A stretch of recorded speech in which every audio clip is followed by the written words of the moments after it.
পুবের জানালা।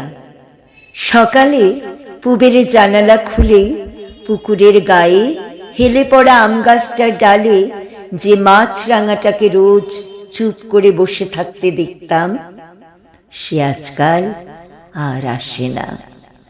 একটা সময় এই জানালা খুলে দিলেই এক মুঠো রোদ এসে গায়ে লালচে সোনা রঙের আবির মাখিয়ে যেত।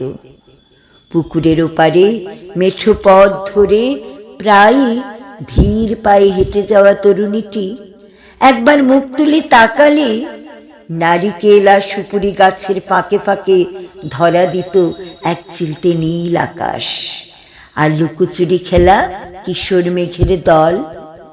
বহুদিন গেল, তারাও কি পথ ভুলে গেছে? গোধূলির ম্লান আলো এক সময় মিশে যায় ঝিঝির কোরাসে। পুবের জানালা রাত জাগে আকুল অনন্ত প্রতীক্ষায়।